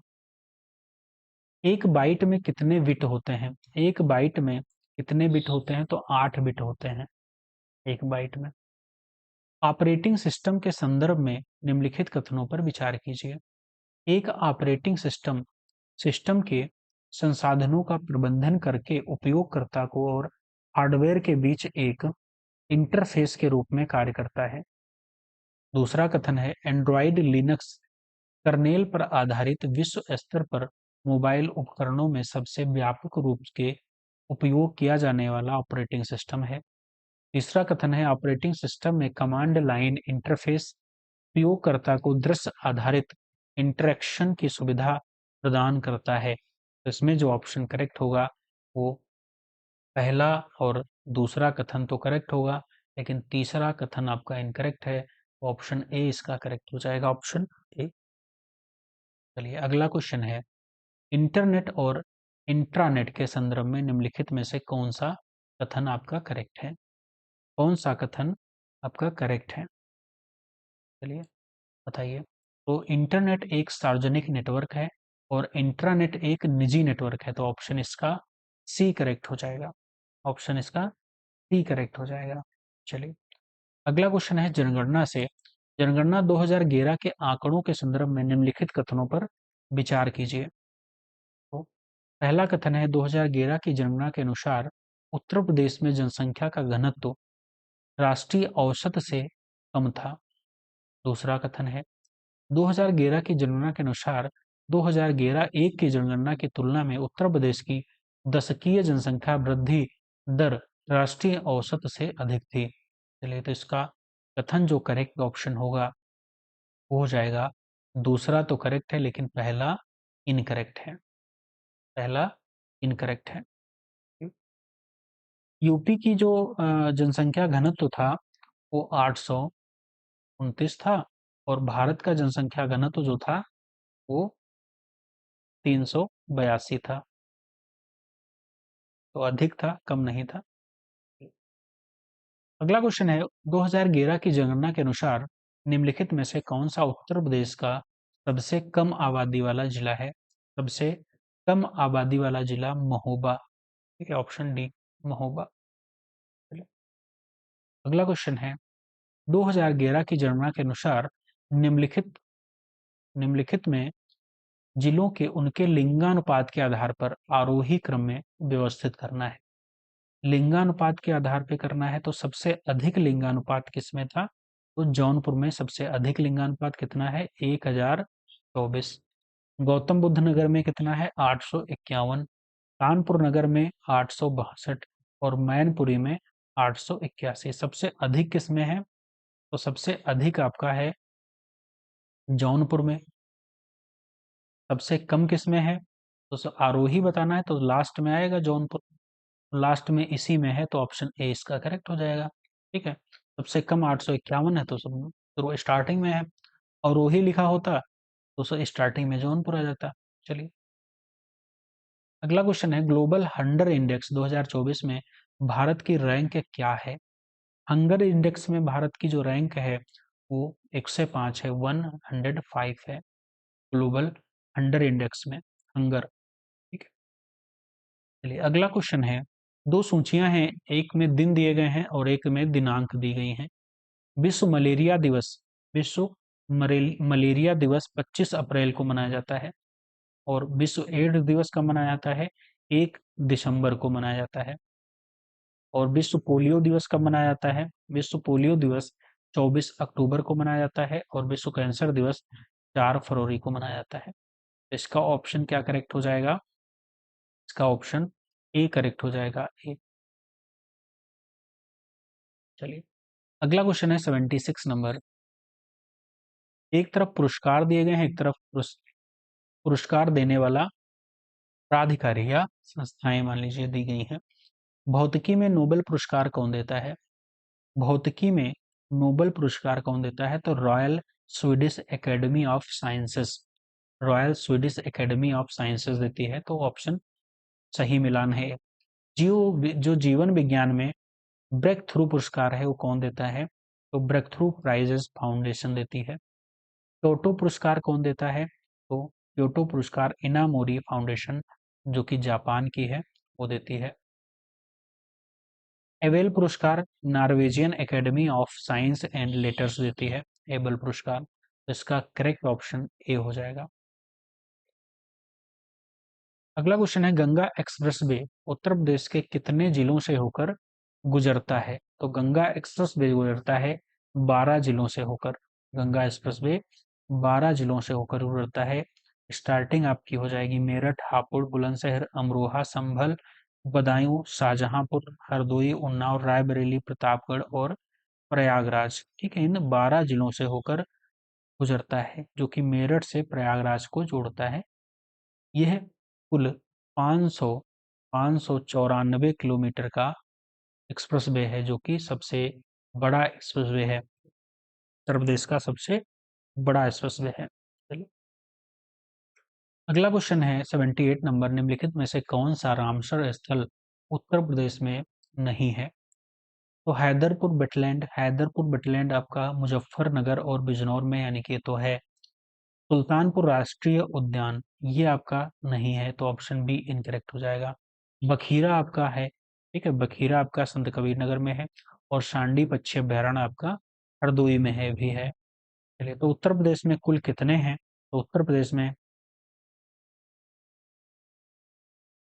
कुल 10 हैं। कितने हैं? रामसर स्थल आपके कुल 10 हैं उत्तर प्रदेश में। संत सुल्तानपुर राष्ट्रीय उद्यान आपका हरियाणा का है, हरियाणा का रामसर स्थल है। चलिए उत्तर प्रदेश के निम्नलिखित बाघ अभयारण्यों को बाघ अभयारण्यों के रूप में उनकी आधिकारिक अधिसूचना के कालक्रम के अनुसार व्यवस्थित करना है। चलिए तो दुधवा राष्ट्रीय जो उद्यान है, दुधवा राष्ट्रीय रिजर्व है, टाइगर रिजर्व है, वो 1987 से 88 के बीच में अधिसूचित किया गया था। अमनगढ़ जो है, अमानगढ़ है बफर जोन, वो 2012 में घोषित हुआ। और रानीपुर टाइगर रिजर्व है 2022 में घोषित होता है, 2022 में। और पीलीभीत, पीलीभीत आपका 2014 में, पीलीभीत आपका 2014 में। तो ऑप्शन इसका जो करेक्ट होगा ए करेक्ट हो जाएगा। अगला क्वेश्चन है, एक तरफ मेला दिए गए हैं और एक तरफ आपके संबंधित क्षेत्र या स्थान दिए गए हैं। नौचंदी का मेला कहाँ लगता है? नौचंदी का मेला लगता है मेरठ में, नौचंदी का मेला लगता है मेरठ में। रथ मेला कहाँ है होता है? तो मथुरा में होता है रथ मेला। शाकंभरी का मेला कहाँ होता है? तो सहारनपुर में होता है। और सरस आजीविका मेला नोएडा में होता है। चलिए तो इसमें ऑप्शन क्या करेक्ट हो जाएगा? ऑप्शन ए करेक्ट हो जाएगा, ऑप्शन ए। अगला क्वेश्चन है, यूपी इंटरनेशनल ट्रेड शो 2025 निम्नलिखित में से किस राष्ट्रीय पहल के साथ जुड़ा संरेखित है। तो 81 क्वेश्चन है, तो इसमें ऑप्शन क्या करेक्ट हो जाएंगे? आपके तीनों करेक्ट हो जाएंगे, ऑप्शन डी इसका करेक्ट हो जाएगा। मेक इन इंडिया और वोकल फॉर लोकल और आत्मनिर्भर भारत, ये तीनों आपके करेक्ट हैं। अगला क्वेश्चन है, निम्नलिखित में से किस अभियान का लक्ष्य गांधी जयंती 2024 को इसके शुभारंभ से 1 वर्ष के भीतर उत्तर प्रदेश के अत्यधिक गरीबी को समाप्त करना है? अत्यधिक गरीबी को समाप्त करना है। तो 82 क्वेश्चन में आपका करेक्ट ऑप्शन क्या हो जाएगा? वो सी हो जाएगा, शून्य गरीबी उत्तर प्रदेश। ठीक है। भारत का पहला safari park Kukrail night safari और एडवेंचर पार्क, जिसे वर्ष 2026 तक विकसित किया जाना है, कहाँ स्थित होने का प्रस्ताव है? कहाँ स्थित होने का प्रस्ताव है? तो लखनऊ में है, option C, sorry option A Lucknow. Kukrail नदी के पास में ही है, कुकरेल नाइट सफारी पार्क बनाने की स्वीकृति दी गई है, प्रस्ताव है। अगला क्वेश्चन है, उस केंद्रीय प्लेटफॉर्म का नाम क्या है जिसके साथ उत्तर प्रदेश ने अपनी खरीद प्रक्रिया को एकीकृत किया है? तो गवर्नमेंट ई मार्केट प्लस। ठीक है, ये है। प्रवीण कुमार ने पेरिस 2024 पैरा ओलंपिक में किस खेल स्पर्धा में स्वर्ण पदक जीता है? कौन सा खेल स्पर्धा में स्वर्ण पदक जीता है? तो ऊंची कूद में जीता है प्रवीण कुमार ने। अगला क्वेश्चन है, कुजनेट वर्क क्या दर्शाता है? कुजनेट वर्क, कुजनेट वर्क दर्शाता है आय असमानता और आर्थिक विकास के बीच में संबंध को दर्शाता है कुजनेट वर्क, वक्र। ठीक है, कुजनेट वक्र। गरीबी और साझा समृद्धि रिपोर्ट कौन प्रकाशित करता है?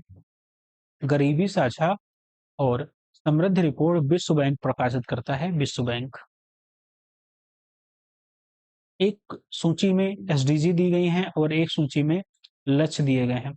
पहली अनुसूची में क्या कहा गया है? पहली अनुसूची में गरीबी की समाप्ति नहीं। ठीक है, गरीबी की समाप्ति, एक मिनट, इसमें पूछ क्या रहा है? सुमेलित करना है। ठीक है, सुमेलित करना है, हाँ। ठीक है, तो ऑप्शन एसडीजी फर्स्ट में कहा है गरीबी समाप्ति। ठीक, गरीबी की समाप्ति, कोई गरीब नहीं होगा। यहाँ पे कुछ गलत लिखा हुआ है, गरीबी नहीं। ठीक है, गरीबी नहीं, हर जगह गरीबी को उसके सभी रूपों में समाप्त करना है, गरीबी की समाप्ति। यहाँ पे नहीं गलत लिख गया है, गरीबी की समाप्ति। एसडीजी 4 में क्या कहा है कि गुणवत्ता, जो गुणवत्ता परक शिक्षा है, एसडीजी 4 में कहा गया है गुणवत्ता परक शिक्षा या गुणवत्तापूर्ण शिक्षा। एसडीजी 7 में क्या कहा गया है? सस्ती और स्वच्छ ऊर्जा की बात कही गई है, किफायती और स्वच्छ ऊर्जा। और 13 में जलवायु कार्रवाई की बात करी गई है। ठीक है, तो इसमें ऑप्शन जो करेक्ट होगा वो आपका बी करेक्ट हो जाएगा, ऑप्शन बी। कुल आपके 17 लक्ष्य हैं। पहले में गरीबी उन्मूलन मतलब गरीबी की समाप्ति की बात करी जा रही है। चलिए, अगला क्वेश्चन है, ऑप्शन बी इसका करेक्ट है। भारत में भूमि सुधारों के संबंध में निम्नलिखित में से कौन सा कथन आपका करेक्ट है? कौन सा कथन करेक्ट है? चलिए, तो स्वतंत्रता के समय भारत का 50% से अधिक भूमि क्षेत्र जमींदारी प्रथा के अधीन था, ये तो करेक्ट है। और भूमि अर्जन, पुनर्वास और पुनर्व्यवस्थापन में उचित प्रतिकर और पारदर्शिता अधिकार अधिनियम 2013 के संबंध में तहत ग्रामीण क्षेत्रों में भूमि के बाजार मूल्य से 4 गुना तक प्रतिकर देना अनिवार्य है, भी आपका करेक्ट है। तो ऑप्शन सी इसका करेक्ट हो जाएगा, ऑप्शन सी। चलिए, अगला क्वेश्चन है 90 नंबर। एक अभिकथन है, दूसरा कारण है। अभिकथन में कहा है कि उच्च मुद्रास्फीति की अवधि के दौरान भारतीय रिजर्व बैंक रेपो दर रेट में वृद्धि कर सकता है।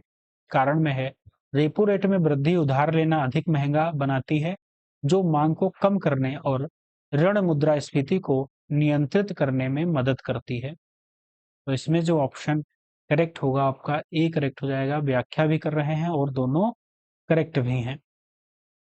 निम्नलिखित में से कौन सी समिति भारत में कर सुधारों से संबंधित है? कर सुधारों से कौन सी समिति? तो केलकर समिति कर सुधारों से संबंधित है केलकर समिति। अगला क्वेश्चन है, अधिनियमों को, निम्नलिखित अधिनियमों को उनके अधिनियम के कालक्रम के अनुसार व्यवस्थित करना है।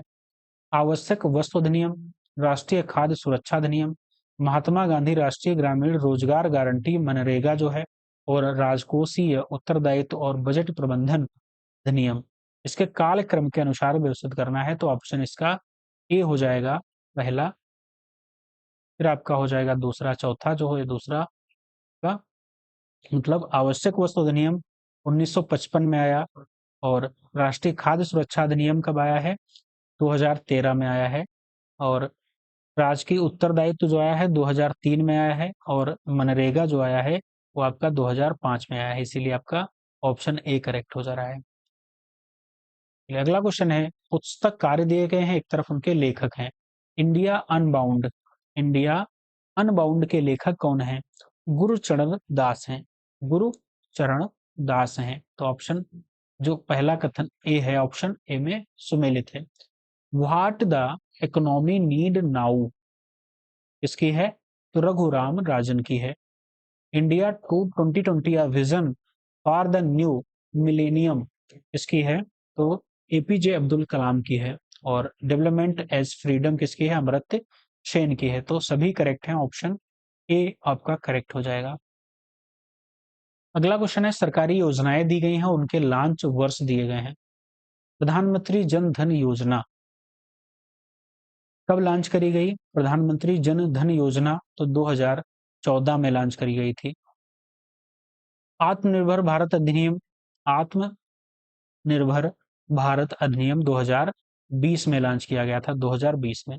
स्टार्टअप इंडिया 2016 में, और प्रधानमंत्री मुद्रा योजना 2015 में। ठीक है, तो डी का आपका हो जाएगा 2, पहला का आपका हो जाएगा 3, तो ए का आपका 3 है, ए का आपका 3 है, और बी का पहला है, और ऑप्शन सी इसका करेक्ट ऑप्शन हो जाएगा। चलो अगला क्वेश्चन है, एक ग्रामीण जिले में बड़ी संख्या में लोग कार्य करने के इच्छुक हैं और तकनीकी रूप से छोटे खेतों पर कार्य करते हैं। हालांकि प्रत्येक व्यक्ति द्वारा किए गए कार्य की वास्तविक मात्रा न्यूनतम है। उनमें से कुछ को हटाने से कुल उत्पादन प्रभावित नहीं होगा। नियोजित के रूप में वर्गीकृत होने के बावजूद वे उत्पादकता में प्रभावी योगदान नहीं देते हैं। उपयुक्त परिच्छेद में वर्णित बेरोजगारी का आकार क्या है? तो बेरोजगारी का जो आकार होगा वो प्रछन्न बेरोजगारी होगा, प्रछन्न बेरोजगारी। अगला क्वेश्चन है, national council of applied economic research का मुख्यालय कहाँ है? National council of applied economic research का मुख्यालय है नई दिल्ली में। हुरून इंडिया रिच लिस्ट 2024 के अनुसार कौन शहर एशिया में सबसे अधिक अरबपतियों वाले शहर के रूप में, अरबपतियों वाले शहर के रूप में, अरबपतियों वाले शहर के रूप में उभरा है? कौन है? तो मुंबई है, ऑप्शन बी करेक्ट हो जाएगा, मुंबई। किस भारतीय रक्षा बल ने द्विपक्षीय अभ्यास उदार शक्ति 2024 में भाग लिया है? किसने लिया है? तो भारतीय वायुसेना, भारतीय वायुसेना ने लिया है। चलिए अगला क्वेश्चन है, प्रजा फाउंडेशन द्वारा जारी शहर शासन सूचकांक में किस भारतीय राज्य ने प्रथम स्थान प्राप्त किया है? कौन सा भारतीय राज्य है? तो केरल ने प्रथम स्थान प्राप्त किया है प्रजा फाउंडेशन द्वारा जारी शहरी शासन सूचकांक में। अगला क्वेश्चन है, हाल ही में शुरू किए गए धरती आबा जनजातीय ग्राम उत्कर्ष अभियान का प्राथमिक उद्देश्य क्या है? इसका उद्देश्य है ग्रामीण बुनियादी अवसंरचना और आवश्यक सेवाओं की सुगमता में सुधार करके जनजातीय समुदायों को सशक्त बनाना। ऑप्शन बी इसका करेक्ट हो जाएगा, ऑप्शन बी। चलिए अगला क्वेश्चन है, कृषि सखी अभिसरण कार्यक्रम के संदर्भ में निम्नलिखित कथनों पर विचार कीजिए। इसका उद्देश्य ग्रामीण महिलाओं को कृषि सखी के रूप में, सखियों के रूप में प्रशिक्षित करके सशक्त बनाना है। दूसरा कथन है, इसमें पैरा एक्सटेंशन वर्कर्स के रूप में कृषि सखियों का प्रमाणन उन्हें कृषि के आवश्यक ज्ञान प्रदान करना शामिल है।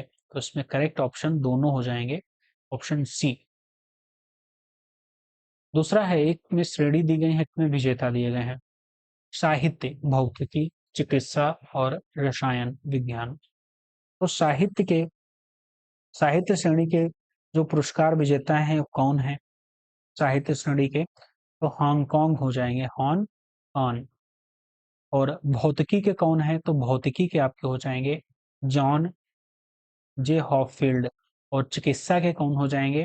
चिकित्सा के हो जाएंगे आपके विक्टर एम्ब्रोस। और रसायन विज्ञान के डेविड वेकर। डेविड वेकर, चलिए डेविड वेकर हो जाएंगे। भौतिकी में दो हैं, जैसे जॉन जे हॉपफील्ड है और जेफरी हिल्टन है।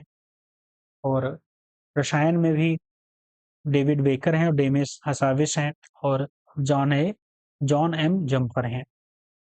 चलिए ऑप्शन इसका ए करेक्ट हो जाएगा, ऑप्शन ए। अगला क्वेश्चन है, सांस्कृतिक पहल। सांस्कृतिक पहल राइट्स विलेज हाल ही में किस भारतीय राज्य में शुरू की गई? तो उत्तराखंड में शुरू की गई, ऑप्शन बी करेक्ट हो जाएगा, उत्तराखंड। अगला क्वेश्चन है, हाल ही में भारत के पहले संविधान संग्रहालय का उद्घाटन कहाँ किया गया है? भारत का पहला संविधान संग्रहालय OP Jindal global university Sonipat में किया गया है, ऑप्शन सी करेक्ट हो जाएगा, सी। निम्नलिखित G20 शिखर सम्मेलनों का उनके संबंधित मेजबान देशों के साथ सुमेलित कीजिए। 2021 2021 में किसने किया था? तो 2021 में किया था इटली ने। 2022 में किसने किया था? 2022 में बाली इंडोनेशिया में हुआ था। 2023 में कहाँ हुआ था? नई दिल्ली भारत में हुआ था। और 24 में ब्राजील। ऑप्शन इसका करेक्ट जो होगा वो ए हो जाएगा, ऑप्शन। अगला क्वेश्चन है, हाल ही में समाचारों में दिखाई देने वाले ऑपरेशन द्रोणगिरी निम्नलिखित में से किसके तहत एक पायलट परियोजना है? द्रोणगिरी पायलट परियोजना तो राष्ट्रीय भू स्थानिक नीति 2022, ऑप्शन डी इसका करेक्ट हो जाएगा। निम्नलिखित में से कौन सी भारतीय महिला फोर्ब्स की विश्व की सबसे शक्तिशाली महिला 2024 की सूची में शामिल हुई हैं? कौन शामिल हुई हैं? तो रोशनी नादर मल्होत्रा है। रोशनी नादर मल्होत्रा है। रोशनी नादर मल्होत्रा है। चलिए अगला क्वेश्चन है, हाल ही में समाचारों में देखे गए माधव गाडगिल के संबंध में निम्नलिखित कथनों पर विचार कीजिए। दो कथन है। पहला कथन है, उन्हें वर्ष 2024 में संयुक्त राष्ट्र पर्यावरण कार्यक्रम यूनिपी के champions of the earth award से सम्मानित किया गया था। दूसरा कथन है, उनका पर्यावरणीय कार्य मुख्य रूप से पश्चिमी घाट क्षेत्र पर केंद्रित था। तो इसमें जो ऑप्शन करेक्ट होंगे वो दोनों करेक्ट हो जाएंगे, सी करेक्ट है। चलिए अगला क्वेश्चन है, Dalai Lama secret to happiness नामक पुस्तक के लेखक कौन है? लेखक कौन है, ठीक है, बताना है। तो डॉक्टर दिनेश सहारा है। ठीक है, डॉक्टर दिनेश सहारा है। चलिए अगला क्वेश्चन है, 110 नंबर, 18वें प्रवासी भारतीय दिवस सम्मेलन का विषय क्या था? जो 8 से 10 जनवरी 2025 तक आयोजित हुआ 18वां, जो कि उड़ीसा में हुआ, भुवनेश्वर में। और इसका जो विषय वस्तु था वो डायस्पोराइज कंट्रीब्यूशन टू अ विकसित भारत, ऑप्शन डी इसका करेक्ट है। चलिए अगला क्वेश्चन है, निम्नलिखित में से किस संगठन ने भारत पुलिस आधुनिकीकरण पहल के हिस्से के रूप में भारत पोल पोर्टल विकसित किया है? भारत पोल पोर्टल किसने विकसित किया है? तो केंद्रीय अन्वेषण ब्यूरो ने किया है। केंद्रीय अन्वेषण ब्यूरो ने किया है, सीबीआई। ठीक है,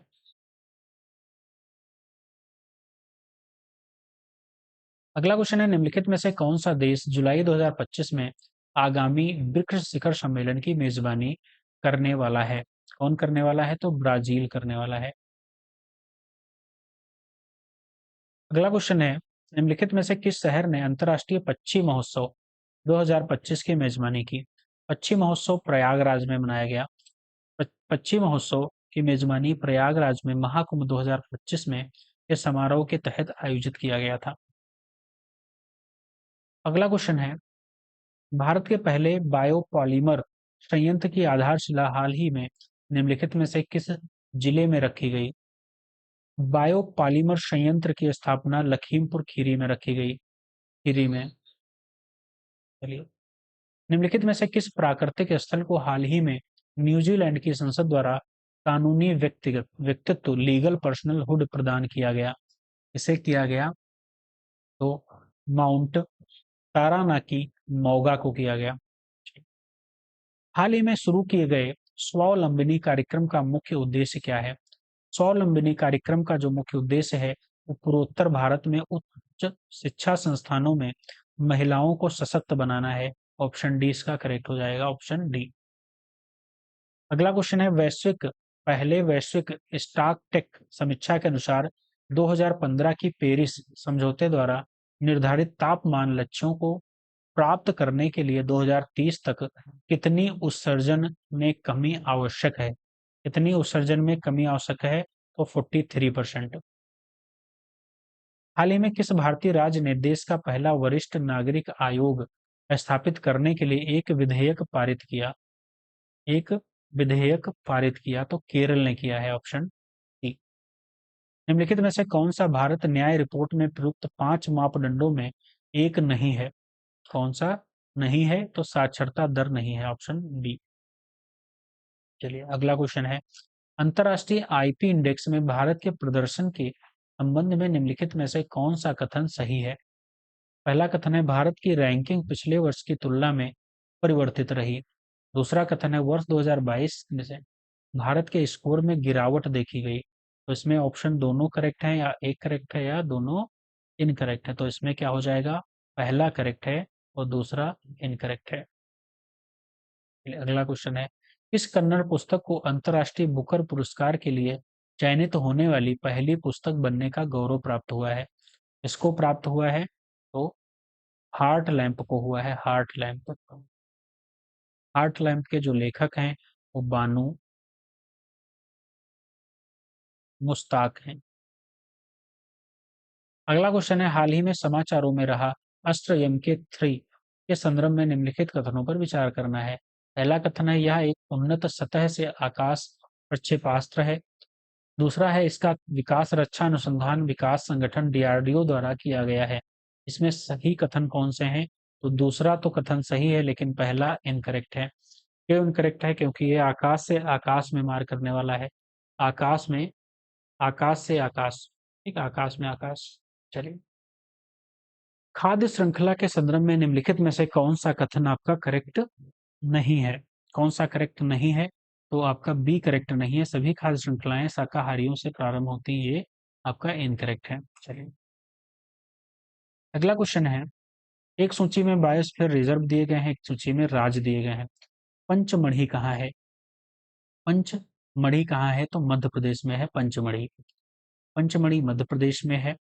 और ग्रेट निकोबार कहाँ है? तो सिक्किम में ग्रेट निकोबार है, सॉरी, एक मिनट, अंडमान में है, अंडमान निकोबार में है। कंचनजंगा कहाँ है? तो ये सिक्किम में है। और नीलगिरी कहाँ है? तो तमिलनाडु में। ऑप्शन ए इसका करेक्ट हो जाएगा। अगला क्वेश्चन है, निम्नलिखित में से कौन विरंजन के जोखिम को कम करने में सहायक हो सकते हैं? प्रवाल विरंजन के जोखिम को कम करने में सहायक हो सकते हैं तो तटीय प्रदूषण में कमी, प्रवाल भित्तियों के पास पर्यटन का प्रबंधन और ग्रीन हाउस गैस उत्सर्जन को सीमित करना, ये तीनों आपके करेक्ट हैं। चलिए, अगला क्वेश्चन है, निम्नलिखित में से कौन पारिस्थितिकी तंत्र में एक कीटोन प्रजाति का उदाहरण है? ये बताइए, ऑप्शन कौन सा करेक्ट हो जाएगा? तो पहला ऑप्शन करेक्ट है, शिकार प्रजातियों की आबादी को नियंत्रित करने वाला शिकारी। ऑप्शन ए इसका करेक्ट है। अगला क्वेश्चन है, निम्नलिखित इग्मों पर विचार कीजिए। यूनिपी की पहल और प्रमुख क्षेत्र। यूनिपी की पहल और प्रमुख क्षेत्र। Clean seas campaign. Clean seas campaign महासागरों में प्लास्टिक प्रदूषण या, हाँ, ये तो पहला तो आपका करेक्ट है। और फेथ फॉर अर्थ इनिशिएटिव धार्मिक समूहों से जुड़ाव समूहों के साथ जुड़ाव, ये भी आपका करेक्ट है, लेकिन तीसरा आपका इनकरेक्ट है। ऑप्शन इसका हो जाएगा ए करेक्ट हो जाएगा। अगला क्वेश्चन है, निम्नलिखित में से कौन भारतीय संविधान के अनुच्छेद 22 के तहत निवारक निरोध का सबसे अच्छा वर्णन करता है? निवारक निरोध का सबसे अच्छा वर्णन करता है, कौन करता है? तो ऑप्शन सी करेक्ट हो जाएगा, न्यायालय द्वारा परीक्षण और दोष सिद्ध के बिना हिरासत। ऑप्शन सी इसका करेक्ट हो जाएगा। चलिए अगला क्वेश्चन है, भारतीय संविधान की किन दो सिद्धांतों के मिश्रण को दर्शाता है? कौन दर्शाता है? ब्रिटिश संसदीय संप्रभुता और अमेरिकी न्यायिक सर्वोच्चता। ऑप्शन बी करेक्ट हो जाएगा इसमें, ऑप्शन बी। अगला क्वेश्चन है, कांग्रेस के किस अधिवेशन ने समाज के समाजवादी पैटर्न की स्थापना के लिए प्रस्ताव अपनाया? तो ऑप्शन इसमें सी करेक्ट हो जाएगा, आवडी अधिवेशन 1955।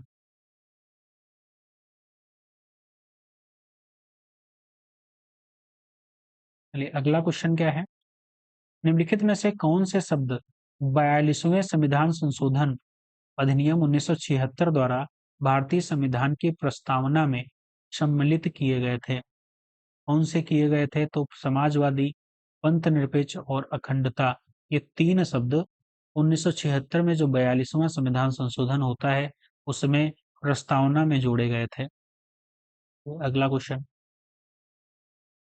संपत्ति के अधिकार के संदर्भ में निम्नलिखित में से कौन सा कथन 44वें संविधान संशोधन के बाद सही है? कौन सा सही है? तो यह भाग 12 के तहत एक संवैधानिक अधिकार है, ये करेक्ट है। अगला क्वेश्चन है, संविधान के अधीन मूल अधिकारों के प्रवर्तन के संदर्भ में निम्नलिखित कथनों पर विचार कीजिए। निम्नलिखित कथनों पर विचार कीजिए। तो इसमें जो करेक्ट होगा आपका वो अनुच्छेद 32 स्वयं एक मूल अधिकार है, ये तो करेक्ट है आपका। और उच्च न्यायालय केवल मूल अधिकारों के लिए रिट जारी कर सकता है, ये इनकरेक्ट है। सर्वोच्च न्यायालय को अनुच्छेद 32 के अंतर्गत मूल अधिकारिता प्राप्त है, ये भी आपका करेक्ट है। ऑप्शन सी करेक्ट हो जाएगा। दूसरा, 5 रिट जारी करता है उच्चतम न्यायालय जो है, 5 रिट उच्च न्यायालय भी जारी कर सकता है, लेकिन मूल अधिकारों की जो रिट है वो उच्चतम न्यायालय जारी करता है। चलिए अगला क्वेश्चन है, निःशुल्क एवं अनिवार्य बाल शिक्षा का अधिकार अधिनियम 2009 भारत की संसद द्वारा किसके अनुसरण में अधिनियमित किया गया था? किसके अनुसरण में अधिनियमित किया गया था? तो अनुच्छेद 21 ए, ऑप्शन बी। अगला क्वेश्चन है, मूल कर्तव्यों के संदर्भ में निम्नलिखित पर विचार कीजिए। पहला कथन है, इसकी जो इनकी अनुप्रयोज्यता केवल भारतीय नागरिकों पर, विदेशी नागरिकों पर नहीं है। ये भारतीय संविधान के भाग 4 ए के तहत सूचीबद्ध हैं। मूल रूप से 10 मूल कर्तव्य को संविधान में शामिल किया गया था। तो इसमें जो करेक्ट होंगे वो तीनों करेक्ट हो जाएंगे, ऑप्शन डी। चलिए अगला क्वेश्चन है, राज्य के नीति निर्देशक तत्वों के संबंध में निम्नलिखित में से कौन सा कथन आपका करेक्ट नहीं है? कौन सा कथन करेक्ट नहीं है? चलिए तो ऑप्शन 20 में ये विशेष परिस्थितियों में न्यायालयों द्वारा प्रवर्तनीय है, ये करेक्ट नहीं है। अगला क्वेश्चन है, निम्नलिखित में से कौन सा अनुच्छेद अपने विषय से सही सुमेलित नहीं है? अनुच्छेद 21, अनुच्छेद 21 प्राण और दैहिक स्वतंत्रता का अधिकार या संरक्षण, ये तो करेक्ट है। अनुच्छेद 239 ए, ये भी आपका दिल्ली के संबंध में विशेष उपबंध, ये भी करेक्ट है।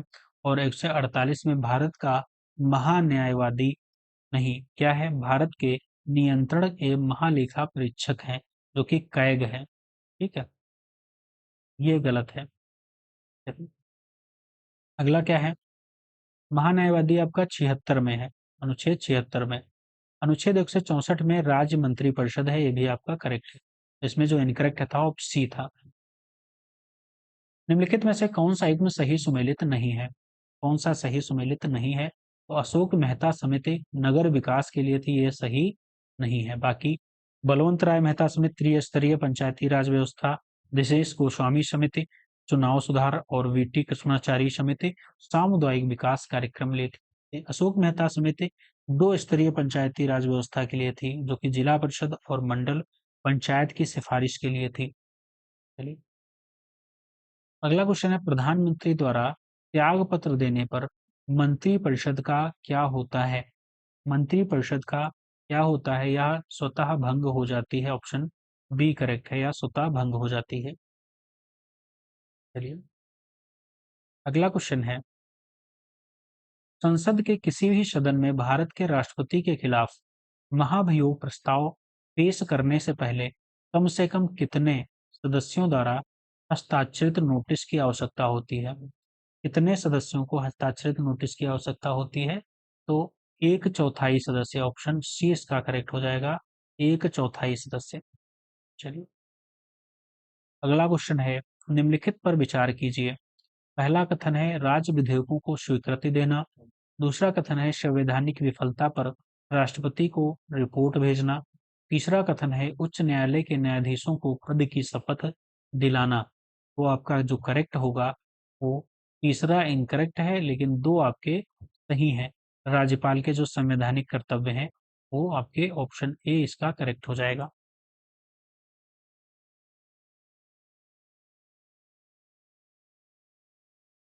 एक मिनट, राज्य विधेयकों को जो स्वीकृत देना है राज्यपाल के संवैधानिक अधिकार कर्तव्य के अनुच्छेद किसमें है? अनुच्छेद 200 में है।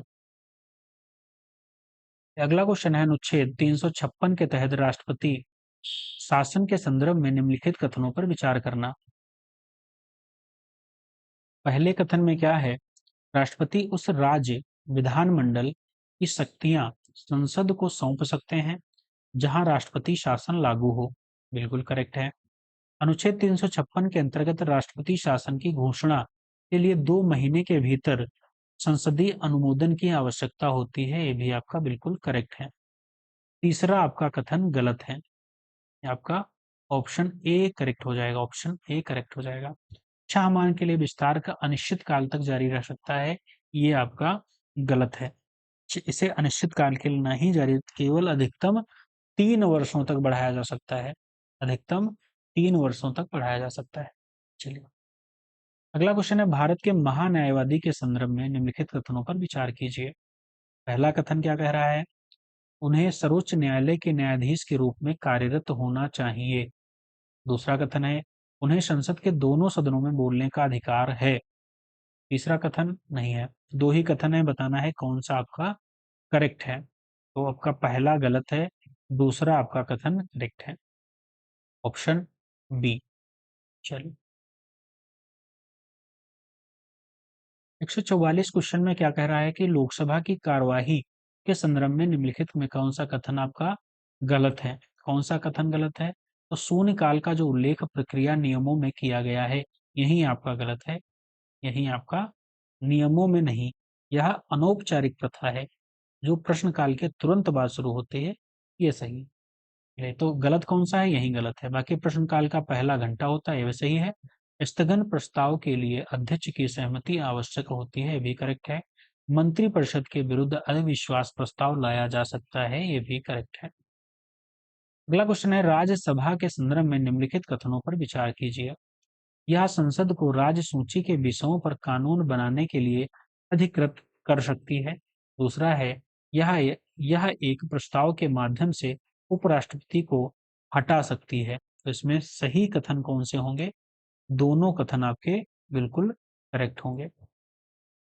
अगला क्वेश्चन है, भारत के संविधान की 10वीं अनुसूची के संबंध में निम्नलिखित में से किसे 91वें संविधान संशोधन अधिनियम 2003 के माध्यम में पेश किया गया था? इसे किया गया था तो दलीय विभाजन के संबंधित प्रावधान को हटा दिया गया तथा अयोग्यता से बचने के लिए विलय को एकमात्र आधार के रूप में बरकरार रखा गया। तो ऑप्शन सी इसका करेक्ट हो जाएगा। अगला क्वेश्चन है, संसदीय समिति की संरचना, कार्य और कार्यकाल इसके द्वारा निर्धारित किया जाता है। इसके द्वारा निर्धारित किया जाता है तो संसद के संबंधित सदनों के नियम द्वारा। ऑप्शन सी करेक्ट हो जाएगा। अगला क्वेश्चन है, भारतीय न्यायपालिका के इतिहास में संसद में महाभियोग की कार्यवाही सबसे पहले किस न्यायाधीश के विरुद्ध शुरू की गई थी? किस न्यायाधीश के विरुद्ध शुरू की गई थी? तो न्यायमूर्ति बी रामास्वामी के, ऑप्शन सी। कब? 1990 के दशक में। चलिए अगला क्वेश्चन है, किस संवैधानिक संशोधन ने एक ही व्यक्ति को 2 या 2 से अधिक राज्यों के राज्यपाल के रूप में कार्य करने की अनुमति दी है? तो 7वां संविधान संशोधन 1956 में होता है। इसके तहत एक व्यक्ति 2 राज्यों का राज्यपाल नियुक्त हो सकता है, कार्य कर सकता है। चलिए लास्ट क्वेश्चन है आज का, किस मामले ने भारतीय संविधान के अनुच्छेद 21 के तहत व्यक्तिगत स्वतंत्रता की व्याख्या का विस्तार किया है? व्याख्या का विस्तार किया है। तो ऑप्शन बी आपका मेनका गांधी मामला। मेनका गांधी मामला 1978 में आता है। मेनका गांधी बनाम भारत संघ के मामले में सर्वोच्च न्यायालय ने संविधान 21 को तहत व्यक्तिगत स्वतंत्रता की व्याख्या को विस्तारित किया। ये आपका बिल्कुल करेक्ट है। चलिए हमारी जो पहली दृष्टि आईएएस की पहली टेस्ट सीरीज है वो कंप्लीट होती है। इसमें 140 क्वेश्चंस हमने कवर किए हैं और इसकी पीडीएफ हमारे टेलीग्राम चैनल आप एग्जाम अभ्यास से डाउनलोड कर सकते हैं, जिसकी आपको लिंक डिस्क्रिप्शन में मिल जाएगी। वीडियो अच्छी लगी हो तो प्लीज़ लाइक शेयर सब्सक्राइब अवश्य करिए। थैंक यू सो मच, धन्यवाद।